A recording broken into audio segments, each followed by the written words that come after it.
I'd like to buy the world a home and furnish it with love. Grow apple trees and honey bees and snow white turtle doves. I'd like to teach the world to sing. Sing with me. Perfect harmony. Perfect harmony. I'd like to buy the world a Coke and keep it company. Coca-Cola is widely known as being a symbol of America. It was created by Dr. John Pemberton, a famous physician in the 1800s. When the Civil War hit, he tossed away his lab coat for a button uniform and joined the army. After getting caught in a direct line of fire, he was given a life-threatening drug to ease the pain for his last few hours. But he miraculously survived and used his near-death experience to build Coca-Cola's $74 billion brand.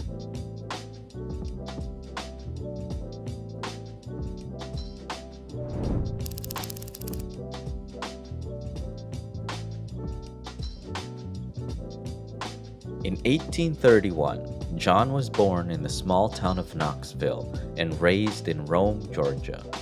When he was 19 years old, he received his license to practice Thomsonian medicine. It was known to use the principles of botany and herbalism to rid the body of harmful toxins. At the time, it wasn't well respected, and many were suspicious of the practice. But that didn't stop John from opening a business that specialized in materia medica, substances that were used to make medical remedies. A few years later, John pursued a more conventional path and earned a graduate degree in pharmacy. But not long after, he was forced to ditch his white lab coat for a button uniform. The Civil War had erupted and John was made a first lieutenant. 3 years into battle, he got caught in a direct line of fire and was slashed with a saber. His doctors didn't think he would live and gave him morphine to ease the pain for his last few hours. But he proved them wrong and miraculously survived. From then on, it was only a matter of time until John was back on his feet.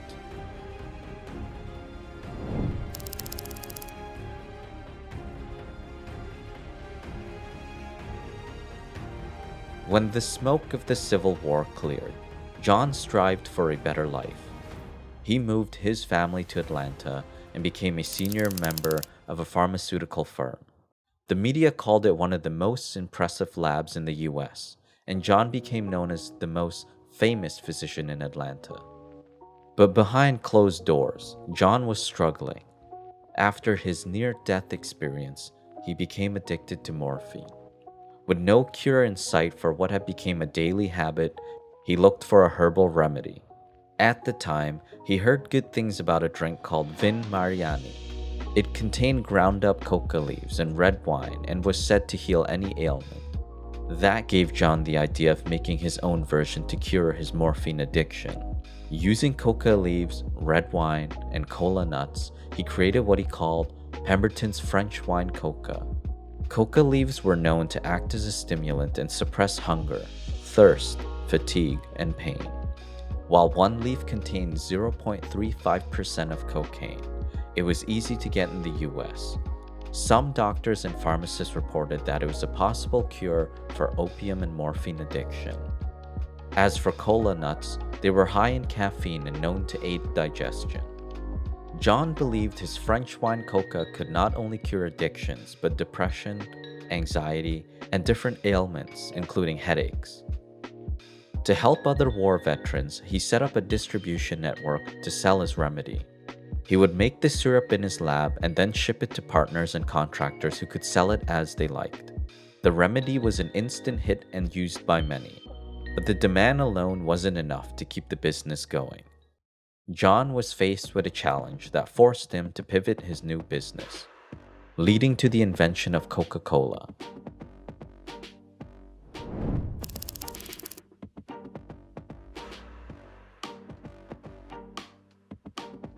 The year that Pemberton's French wine coca hit the market, Atlanta announced it would be joining other US states in banning alcohol. Fearful that it would mean the end of his new remedy, John raced to come up with a new formula. When he removed the wine, he realized the cola nuts made it extremely bitter. So he replaced it with a synthetic caffeine and then added sugar, citric acid, vanilla, lemon oil, and orange, nutmeg, and coriander extracts. Afterwards, John's bookkeeper, Frank Robinson, suggested he change the name to Coca-Cola. However, he insisted that it be spelt with two C's since it would look more eye-catching. John took his advice and launched his new remedy, Coca-Cola, a year later. It was a total disaster. The first year of sales topped off at $50 with a sunken cost of $70 in supplies. John saw this as a failure. Meanwhile, Frank saw it differently. The loss was to be expected since the business was new. His optimism led to coming up with another brilliant idea, marketing the remedy through banners, streetcar placards, and store awnings. John was hesitant, but Frank convinced him it was a risk worth taking. Fortunately, he wasn't wrong. Coca-Cola became a hit through Atlanta. John and Frank proved that when faced with a challenge, tackling it instead of giving up can lead to new heights of success.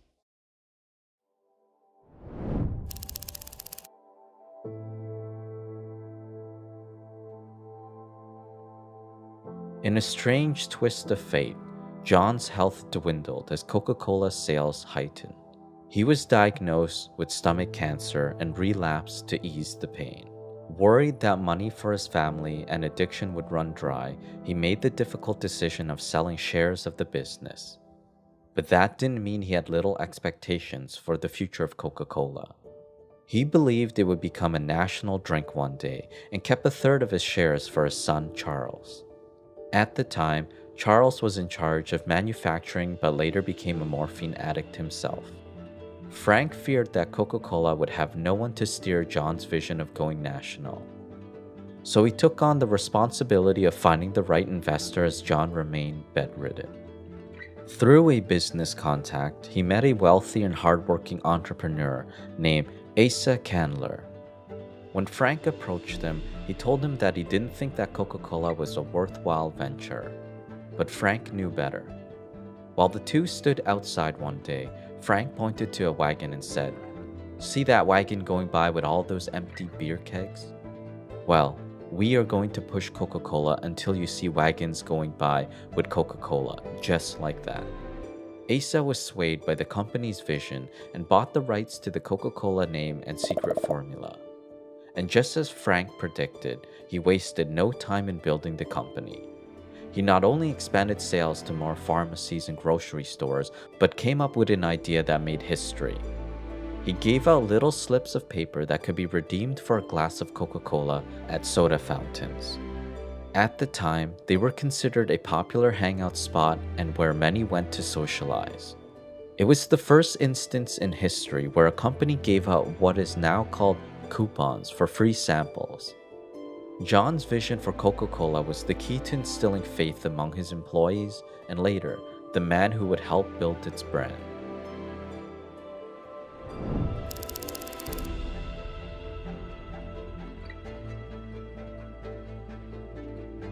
Sadly, John never did see his entire vision unfold. 2 years after Asa started to grow the company, he succumbed to his morphine addiction and died penniless. With Charles' own addiction worsening, Asa took over and founded the Coca-Cola Company. He led the expansion of selling Coca-Cola to every US state and then Canada, but he failed to create the demand in Europe. In Germany, anything other than beer, wine, or water was considered for children, whereas in France, buying an inferior American drink was considered insulting. Asa was also short-sighted when it came to an idea that fell into his lap. One day, two lawyers named Joseph Whitehead and Benjamin Thomas walked into Asa's office. Coca-Cola is already successful as a fountain drink, but what if it was bottled? They proposed. Bottled? Asa asked with a puzzled look. Yes, sir. Folks could take them home. Asa thought it was a ridiculous idea. He believed the future of Coca-Cola was in fountain drinks. Bottling was an expensive operation that he wanted no part of. He told Joseph and Benjamin that they could bottle all the Coca-Cola they wanted for just $1. He had nothing to lose since if they succeeded, they would sell more syrup, and if they failed, he wouldn't lose a penny. Afterwards, Joseph and Benjamin found other people to finance and build an operation to bottle Coca-Cola. It became one of the first franchising businesses in America. To Asa's surprise, customers were hooked on Coca-Cola bottles. It became so popular that competitors tried to create their own version. Eventually, the Coca-Cola company decided to create something more unique that was difficult to copy, a contour bottle. That way, customers would know they were getting the real product. Years later, the amount of Coca-Cola sold in bottles exceeded the numbers sold through soda fountains. Joseph and Benjamin's so-called ridiculous idea inspired Coca-Cola's iconic packaging and paved the way for its continued success.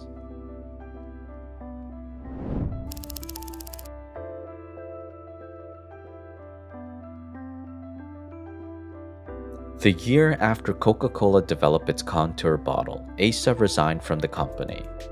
He was elected the mayor of Atlanta and handed the company over to his children. 3 years later, they sold it for $25 million to a group of investors. At the time, it was the biggest financial deal in the history of the America South. One of the investors behind the deal was a banker named Ernest Woodruff, who took the company public that year. He streamlined Coca-Cola's production process and ensured quality was maintained when produced anywhere. Not long after, he retired and convinced his son Robert to become the president of the company. Robert was a marketing genius who worked his way up from being a truck salesman to a general manager before joining. Under his leadership, the company removed the tiny amounts of cocaine from the formula. Afterwards, it launched metal top open coolers, 6-bottle packs, and automatic fountain dispensers. It also succeeded in taking care of Asa's unfinished business, creating the demand for Coca-Cola in Europe. The company advertised, gave away, and sold Coca-Cola all over Europe as a fun, refreshing import. Some bottles were green with a gold foil seal to resemble champagne magnums. They also created an association with many historical and celebratory events.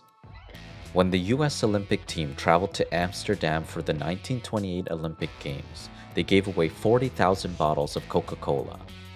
And when World War II erupted, they swore that every American soldier would be able to get a Coca-Cola wherever the war took them. They also created the modern image of Santa Claus, a jolly man in a red suit. Before, he was seen as a lean man in a red, green, or brown suit. Today, Coca-Cola is closely associated with American culture and is known as a national symbol.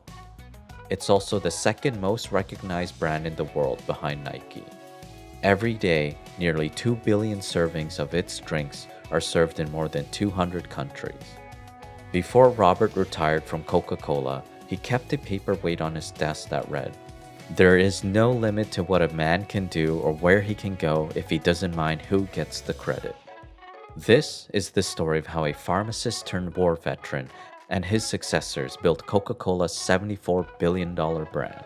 For more inspiring stories and advice from today's most successful leaders, don't forget to subscribe to our channel.